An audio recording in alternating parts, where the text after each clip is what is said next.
What is up, City Place Church? How is everybody? Everybody good? Hey, we are excited for today as we are finishing up the series that we've been in for the last 3 weeks or so called A Beautiful Story. For those of you guys that may not know, I am Pastor Kevin. I'm our lead pastor here at City Place, and so just excited to have the opportunity as always to stand before you and to share God's Word. And so, hey, as we get ready to dive into the message, there's a couple things for you really quickly.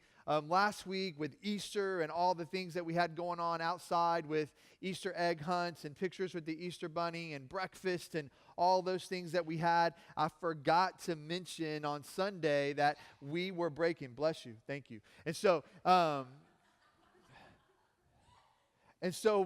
forgot to mention to you guys that we were wrapping up our 21 days of prayer and fasting. That we're wrapping up 21 days of prayer and fasting. So on April the 1st, we kicked off 21 days, and we were praying and fasting and reading through the book of John. And so I've heard some cool stories. I've heard a few things of some of the things that you guys were fasting from, some of the things that you guys were doing, all the things from some of you did a total food fast for 21 days. Some of you guys fasted your favorite soda. Some of you guys fasted from sweets. Some people fasted from breakfast and spent time in the Word in the morning. So all kinds of different things. And so if you took part in that and you participated in that, man, I just want to tell you, thank you for being part of that. I believe that that is just one of those small things that's going to be the start of some big stuff for us as a church. And so if you did that did that over the course of the last 3 weeks, I just want to tell you guys thank you for taking part of that and being in that. And so last week was Easter, and we were excited to have a house full of people and have everyone here. We had some new people come and check us out last week, and so that's always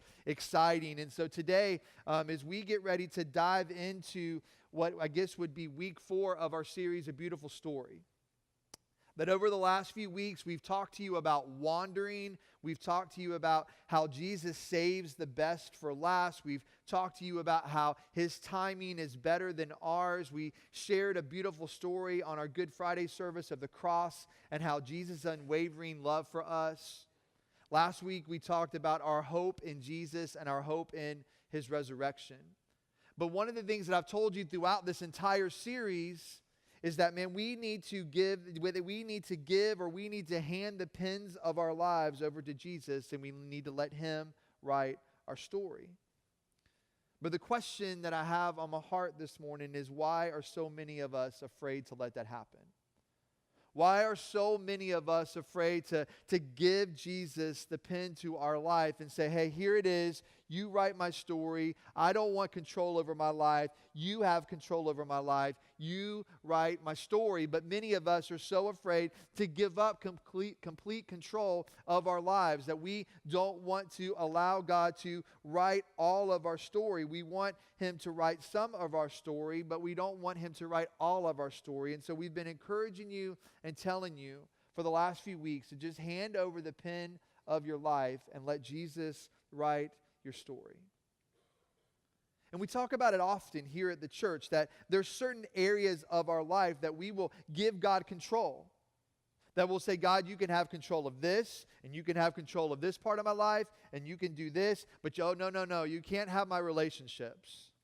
No, you can't have my marriage. No, you can't have my finances. Like, my money is my money. Like, you can't have my finances. Like, I'll come and I'll serve and I'll do, but I don't know if I'm going to give to the church. Like, you can have certain control in certain areas of my life, God, but I'm not going to let you write the story. I'm not going to give you complete control of my life. But this morning, as we get ready to wrap up this series, and as we get ready to guide or kind of lead ourselves towards where we're headed this morning, I want to ask you a question. That if your life or your story, your testimony, whatever you want to call it, was a book, what would the title of the book be? If you were writing or there was a book written about your life, or you wrote a biography about your life, what would the title of the book be? What would be some of the names of the chapters that you would have?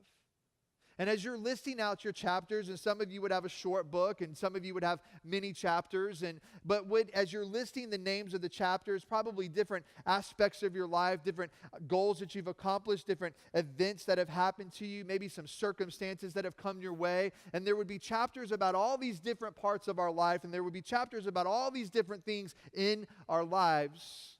What would those chapters be called? And as you're listing out the chapters, would Jesus have a chapter or two in the book? Would Jesus have a chapter or two in the book? Because so often in our lives, as we begin to go through our lives, regardless of our age, we've got teenagers in here, and we've got everybody of all different ages in the building this morning, that as we begin to write the chapters of our book, that there's so many things that have happened to us that we just feel like it's us. Like we did it, we accomplished it, it was on us, or maybe it happened to us. And so the book may be more about us than it would be about Jesus, but would Jesus get a couple chapters or two? If you were reading the story of my life, which many of you guys have known and have heard hundreds of times from this stage, or from other stages that we've been in, or been a church has been in, that my story wouldn't start with Jesus, but it sure will end with him. It didn't start with Jesus, but it'll definitely end with him. And see, I think so often in our lives that Jesus is part of our life, but he is not our whole life. He wants to be our whole life, but yet he's not.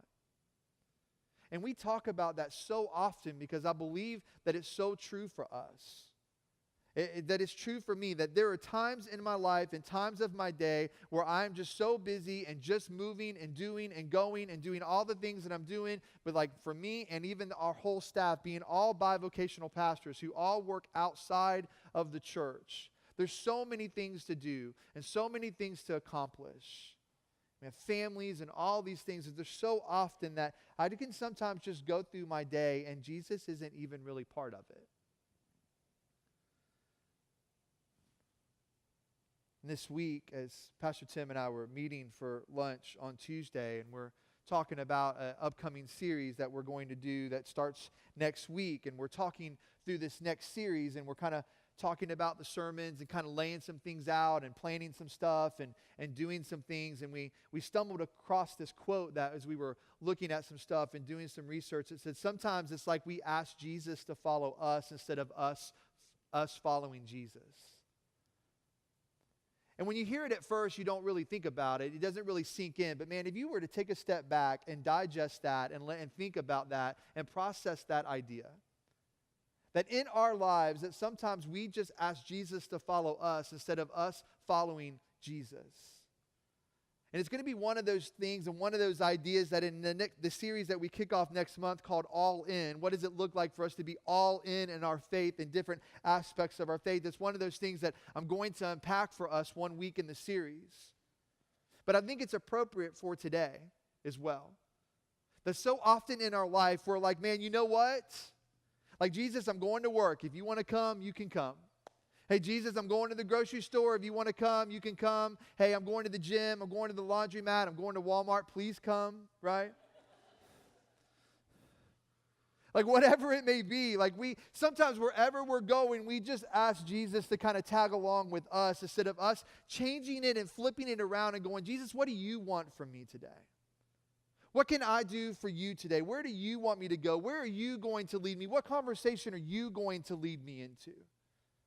And Kim and I's Connect group that meets on every other Saturday night, we were talking about this idea last night about living on mission and living out our mission and making room for mission. That everywhere we go, there's opportunities to share the gospel. There's opportunities to share our life. There's opportunities to be an encouragement. There's opportunities to pray for people. Wherever we go, there are always opportunities. The difference is we are so busy, so often we miss the opportunities. Or maybe we just are embarrassed or scared, and so we don't step into the opportunity that God may be placing in front of us.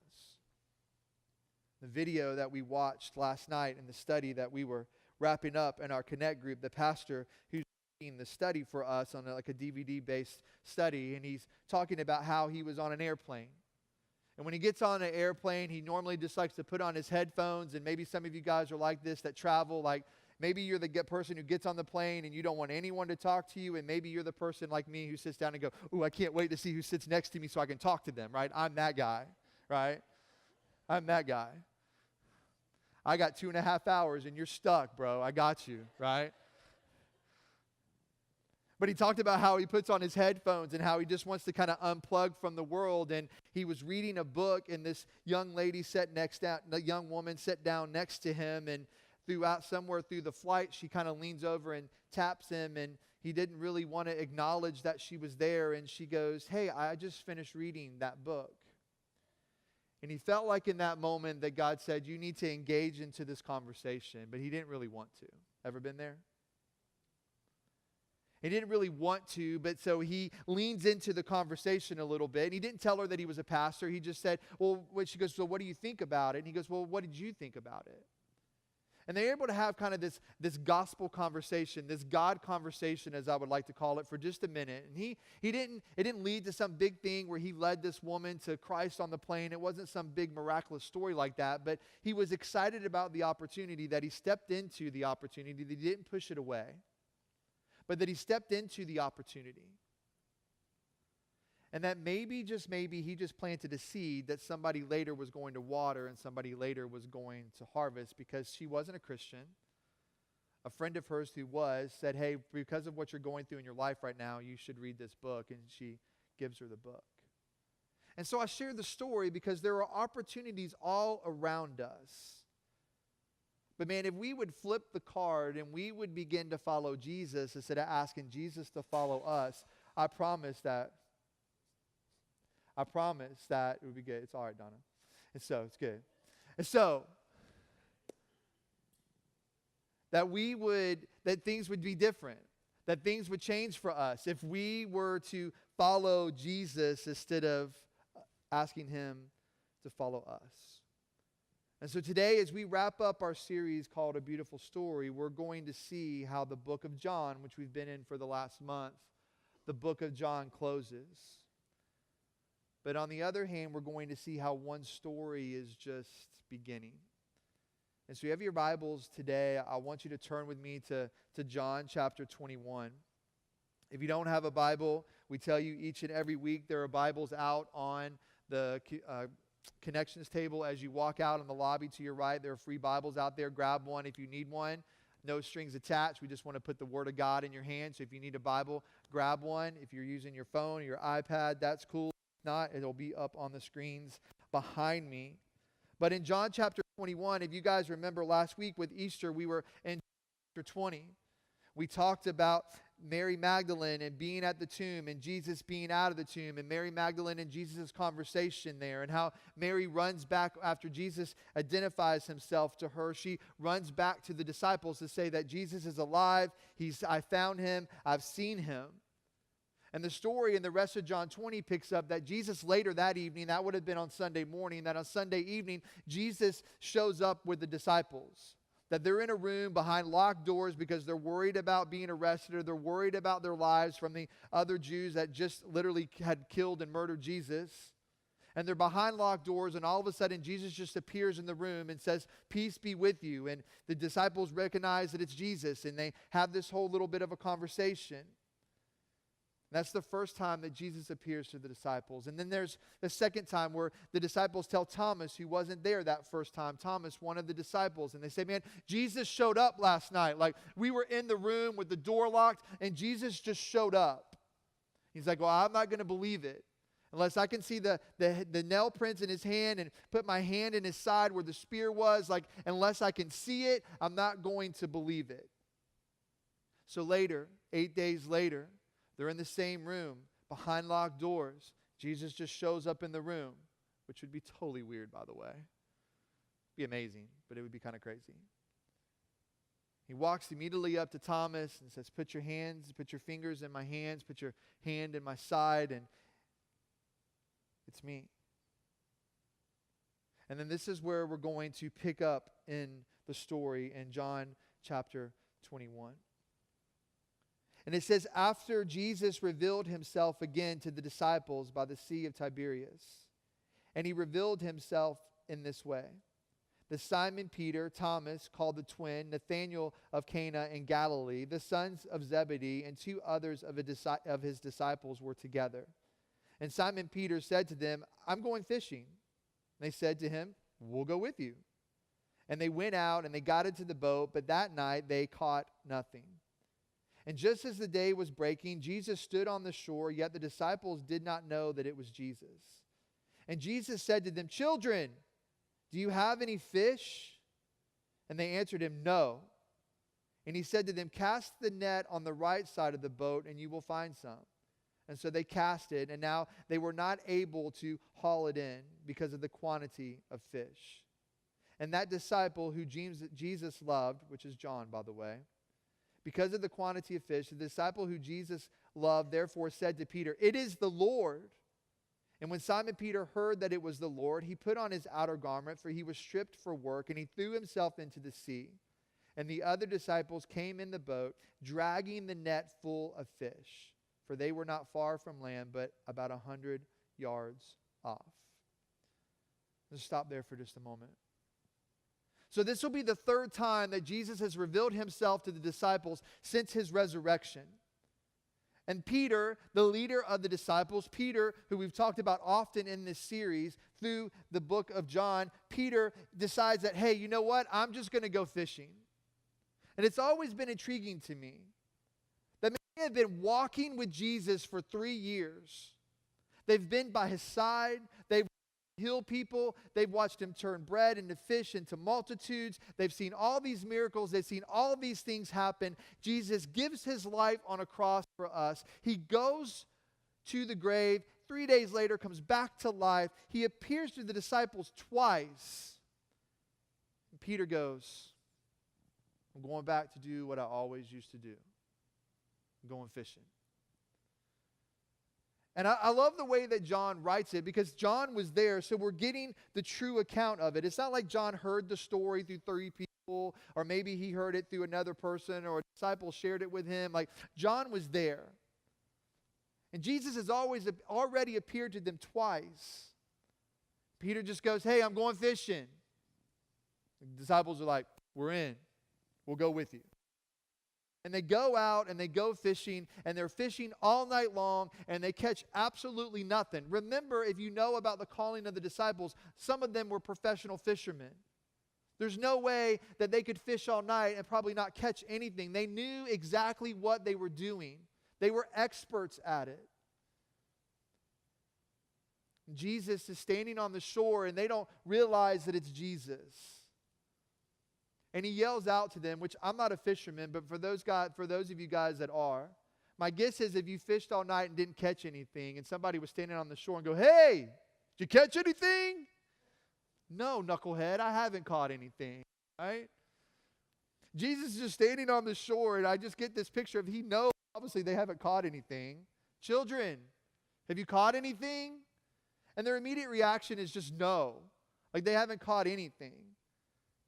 And he goes, hey, well, just cast your net on the other side of the boat. And you got to imagine, like, have you ever been doing something, moving in one direction, and all of a sudden God tells you to do something a little bit different, or to change your plan, or to change the course of your plan, and man, you're like, no, I'm pretty good where I'm at, God. I don't really want to do this. I think I've got control of it. There's that control thing again. And Jesus is like, cast your net on the other side. And just still not realizing that it's Jesus, throw their net onto the other side of the boat. The story tells us that the net was so full of fish that it was just so heavy. And in the moment that so many fish, 153 we find out later, are in this net, that John realizes in that moment that it's Jesus.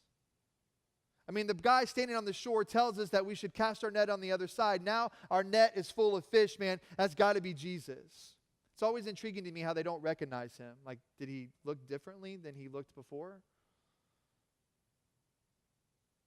And Peter immediately throws on his outer garment, and he jumps in, doing what Peter always does, just spontaneous, boom, got to go. Jumps in, swims to shore. The rest of the guys pull the fish into the boat. They get the boat to shore. If you look at verses 9 through 14, They get the boat to shore. Jesus says, hey, come on. I've got breakfast. We're going to cook some breakfast. There's a grill ready. There's a charcoal fire ready. We're going to have breakfast together. We're going to hang out. We're going to spend some time together. We're going to fellowship. We're going to connect together. We're going to hang out a little bit. Bonfires with Jesus for breakfast, right? I do that. But this morning, I want to give you 3 ideas as we go through the story. And the first one is this, is that Jesus is always waiting for us. That Jesus is always waiting for us. That so often in our lives, we're doing exactly what the disciples are doing here. We're running back to what we know. We're going back to whatever the sin was that we struggle with. We're running back to work. We're running back to here. We're running back to there. Jesus is part of our life. Hey, it was really cool hanging out with you for a couple weeks or for 3 years or spending some time with you, but now I've got some things to do, and so off I go to go do whatever I need to do. Maybe it's for the day. Maybe it's for a lifetime. Whatever it is, but Jesus is always waiting for us. We're the ones We're the ones who are busy. We're the ones who don't spend time in His presence, but He is waiting for us. He's just chilling on the shore, waiting for the disciples, having a conversation with them about the fish, them fishing all night long. He's standing on the shore waiting for them. And He's standing, waiting for you. That regardless of where we are in our relationship with Christ, that whether you are a believer, whether you are a follower of Jesus, whether you have been following Him your entire life, maybe you're here this morning and you don't have a relationship with Jesus at all, wherever you fit in the spectrum, He's waiting for you. Your relationship with Him can be better than it is today, I promise you. Even if you are sold out and following Jesus and doing everything that you know that you should be doing, your relationship with Him can still be better with Him today than it has been. We can always be closer to Him. And what I love about Jesus is that He's always waiting for us. Let's keep reading in verse 15. And when they had finished breakfast, Jesus said to Simon Peter, Simon, son of John, significant. He recognizes him. He calls him by name. Simon, son of John, do you love me more than these? And he said to them, yes, Lord, you know that I love you. And he said to him, feed my lambs. And he said to him a second time, Simon, son of John, do you love me? And he said to him, yes, Lord, you know that I love you. And he said to him, tend my sheep. And then he said to him a third time, Simon, son of John, do you love me? And Peter was grieved because he had said to him a third time, do you love me? And he said to him, Lord, you know everything. You know that I love you. And then Jesus said to him, feed my sheep. Truly, truly, I say to you, that when you were young, you used to dress yourself and walk wherever you wanted. But when you are old, you will stretch out your hands, and another will dress you and carry you where you did not want to go. This he said to show by what kind of death he was going to glorify God. And after saying this, he said to him, follow me. Here's the second idea for today, is that Jesus has a specific mission for you. That Jesus has a specific mission for you. All of this is going down with Jesus and the disciples hanging out, eating breakfast together, hanging out, spending some time. And in the course of conversation, he looks over at Peter, significant, not any of the other disciples, but Peter, and says, do you love me? Jesus, you know that I love you. I mean, you know that I love you. And I want you to feed my lambs. A lamb is significant. It is a young sheep. It is someone who doesn't know. It's someone who needs to be taken care of. Someone who needs to be nourished. Think about it from our standpoint of a baby or a toddler. Like, it can't feed on its own. It can't tend to itself. It needs to be taken care of. Jesus is like, hey, feed my lambs. Hey, Peter, do you love me? Jesus, yes, you know that I love you. You know that I love you. Then I want you to tend to my sheep. I want you to take care of the flock. I want you to be a pastor to my people. I want you to lead them. I want you to guide them. I want you to be with them. I want you to watch over them like a good shepherd. I want you to take care of my people. I want you to tend to my sheep. Hey, Peter, do you love me? And the scriptures tell us that at that moment that Peter was grieved. And so John must have noticed maybe a look on Peter's face, maybe a sigh from Peter, like, Jesus, like, yes, for the third time, I love you. Find it really significant, if you know Peter's story, and we talked about it earlier in the series, that Peter denied Jesus 3 times. Remember that? Before the rooster had to crow? Is it significant that Jesus had to ask him 3 times, do you love me? I think not. I think it is pretty coincidental. And so this 3rd time, Peter is grieved. Yes, Jesus, you know that I love you. You know that I love you. And he tells him, feed my sheep. And he looks at Peter and he says to him, hey, when you were young, people took care of you. When you were young, people helped you get dressed. But I want you to know that as you get old, you're going to stretch your hands out. And he's basically given a prophecy of how Peter's going to die or be a martyr for Jesus. But Jesus has a specific mission for Peter in the story. And Jesus has a specific mission for you. Do we know what that mission is? No, we may not. Maybe you do, maybe you don't. One of our hopes and one of our callings and one of the things that we feel led to as a church is to help you discover what that mission is. When we talk about belonging and connecting and growing, when we talk about you growing as a member or as a partner of our church, that's the idea. That we want to help you discover, what is it that I'm passionate about? What is it that's my mission? What is it that I'm supposed to do? What is it that I can dig my teeth into or grab onto or hold onto? Like, what is my mission? Maybe it's something here at the church. Maybe it's something outside of the church. Maybe there's a cause or something that breaks your heart that we can help you and catapult you into. But Jesus has a specific mission for us. In this moment, he's looking at Peter in the eye, telling Peter, hey, listen, here's your mission. I want you to feed my lambs. I want you to tend to my sheep. And I want you to feed my sheep.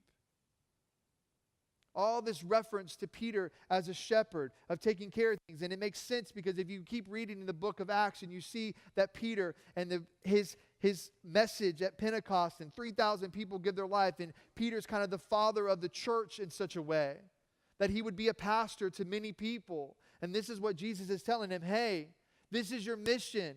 This is what I have for you. This is what I've carved out for you. He's carved something out for you too.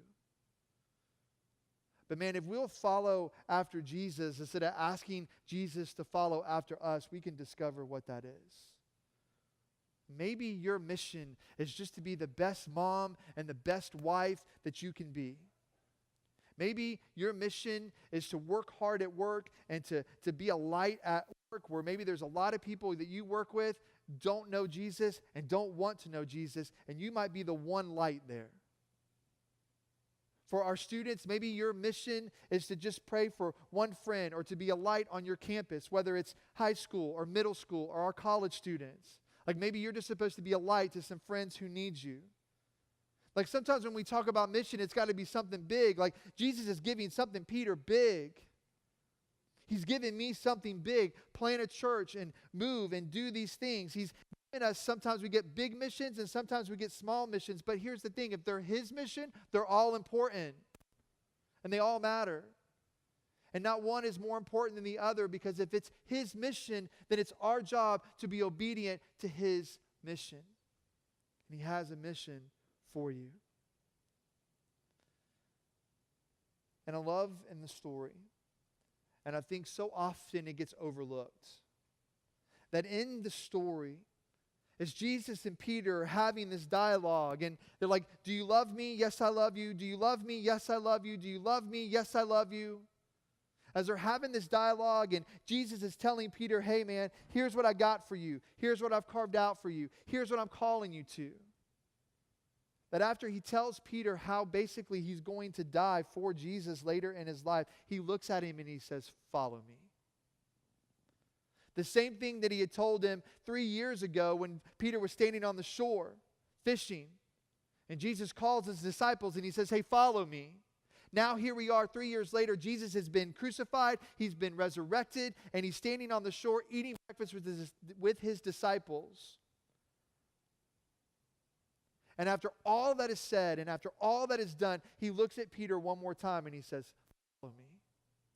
And that leads me to my third idea, that Jesus isn't done with you yet. See, so often in our lives, I think that we feel like when we mess up, that Jesus gives up on us. Like, man, if I mess up one time, like working with students, as long as I've worked with students and being around student ministry, like so many students just struggle with, I messed up today, so Jesus doesn't love me anymore. I sinned today, I struggled today, whatever that may be, Jesus doesn't love me anymore. But I think it translates over to adults too, that so often we don't feel like we're worthy of his love. Jesus could have easily given up on Peter. I mean, he told Peter earlier in the story, hey, before the rooster crows 3 times tonight, you're going to deny me. Oh, Lord, no, I would never deny you. Peter says, no, Lord, I will fight for you. I will die for you. I will do whatever I can for you. Like, there is no way I would ever deny you, Jesus. And Jesus is like, before the rooster crows, you're going to deny me 3 times. Jesus is arrested and he's being led off to trial, and Peter's following him from a distance, and even a little 12-year-old girl is like, hey, aren't you one of his followers? Aren't you one of his disciples? No, not me. Like, no, not me. I mean, Peter's afraid of a 12-year-old girl? No, not me. I'm not one of his followers. And somebody else, hey, aren't you one of his disciples? No, not me. A little bit later, hey, aren't you his disciple? Weren't you with him? Aren't you a Galilean? Aren't you one of him? No, not me. And in that moment, Peter crows. Jesus could have easily given up on Peter, but he didn't. He had a bigger plan and a bigger mission and a bigger strategy. And so no matter what your struggle is, no matter where you're at today, no matter where you may be in your faith walk, I want you to know that he is not done with you yet. That he loves you and he cares for you.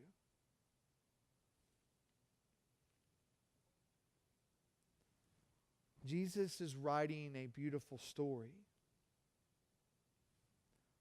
in my life and in your life.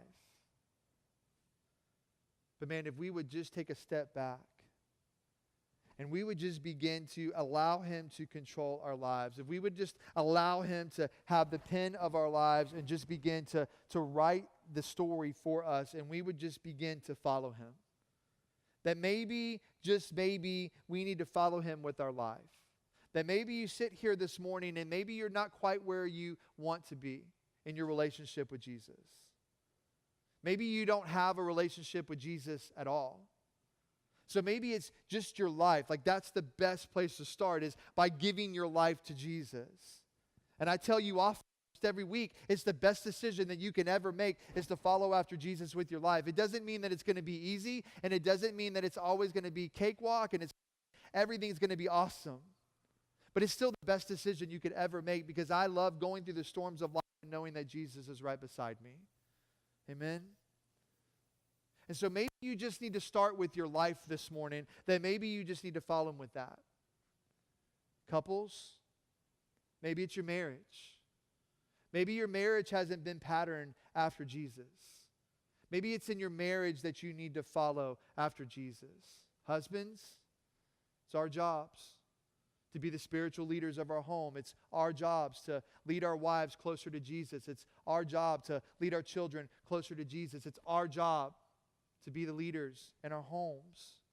And so maybe it's your marriage that needs to look more like Jesus. Wives, love your husbands. Support them. Love them. Take care of them. Support them. So often as we talk about marriage, and this is a whole nother sermon for a whole nother day, it just says, women, respect your husbands. And we're like, yeah, right? You read that verse and men pound their chests. But this is the way I've always looked at it. Men, if we were worthy of being respected and being the leaders that we should be and treating our wives the way that we should be, they'd have no problem giving us control and letting us lead. So maybe it's our marriages that we need to follow Jesus in. Maybe it's our parenting. Maybe, as we've said often, that aliens have sucked your kids' brains out, and maybe you need some parenting that looks more like Jesus, right? Maybe you're at the end of your rope with your children, parents. Maybe our parenting. Maybe it's just your attitude. The one thing that you control every day is your attitude. So maybe your attitude needs to look more like Jesus. Maybe at work, you need to follow him in the way that you carry yourself at work. I know when I first gave my life to Christ and I was kind of trying to figure out what it meant to follow Jesus, and I would go to work and I would act one way at work, and then I would act like another person at church. I would act one way at work and one way at church, and kind of felt like I was living two lives a little bit. Maybe that's you this morning. Maybe you just need to follow Jesus at work. Maybe you need to follow Jesus in your finances. It's a sensitive subject. I'll give Jesus every area of my life except for my money. Can't touch my money. It's mine. No, it's his. He's just giving it to you. And so he's waiting on you. He has a mission for you, and he's not done with you yet. And so as we get ready to close today, one closing thought, one main idea for today is this, is hand Jesus the pen and let him write the story. On the chairs all around you are pens that we put with the new here cards and the note cards if you want to take notes during the sermon. Like, what if you visually were just to take that pen in the moment of invitation and just kind of hand it to Jesus and go, here's the pen, write my story. Hand Jesus the pen and let him write the story, because here's what I know. He's writing a beautiful story. That we all have a story. We all have a testimony. Maybe your story includes Jesus. Maybe it doesn't, not yet, but we're praying that it will.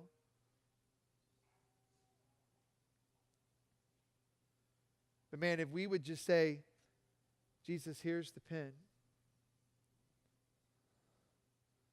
I'm sorry. Sorry for wanting to always control things. I'm sorry for not giving you every area of my life. I'm sorry for only giving you some, not giving you all. For not giving you full control. For not loving you the way that I should here. For not being the husband or the wife that I should be, or the mom or the dad that I should be, or for this or for that, or in my finances or at work or in my life, like whatever it is. Like, God, I know that you want to write a beautiful story in my life if I will just let you write the story. The problem is I'm afraid to give you the pen. Give him the pen this morning. Let him be the author of the beautiful story that he wants to write of your life. Often, we've used the word imagine. I love the word imagine, probably because I'm a dreamer. I can close my eyes and see what our church looks like 5 years from now and 10 years from now. And some of you are like, I'm just trying to figure out what I'm going to eat for lunch. But I love the word imagine because there's something powerful about it. But just imagine with me for just a moment the impact that we could make as individuals and as a church. Man, if we would just let Jesus write the story, if we would let him have control, and if we would just let him write the story, imagine the impact that we can make. Like, we planted a church 3.5 years ago so that we could change lives with the good news of Jesus. And God has blessed us beyond measure. God has done so much in our midst, and so often we miss it. I mean, in 3.5 years to move from a church, another church that was renting a space, to an elementary school, to our own building that God provided the resources for us to renovate. And none of it is about the building. Everything is about the people across the street and in a 3-mile radius around this church and in this city that we want to reach with the good news of Jesus. And man, in a way, all we've talked about so much is God's blessed us and God's blessed us and He's given us a building and it's beautiful and it's beautiful and it's beautiful. It's not about this building. It's about the people out there who don't have a relationship with Jesus. It's about the people who are going to walk through these doors one morning who don't have a relationship with Jesus. That's what it's about. And think of the impact that we could make if we would just hand Him the pen to our lives. If I would hand Him the pen to our church and say, Jesus, you know what? Write the story. Let us follow you. Instead of us asking you to follow us, let's follow you. And so this morning, that's my thing. Like, that's the declaration. That's the challenge that's on the table this morning, man. If there's an area of your life that you haven't been following Jesus, but you've been asking Him to follow you, let's flip that. And let's give Him that area this morning. Hand Him the pen and let Him write the story. And so I want to ask you to close your eyes and bow your heads for me for just a moment.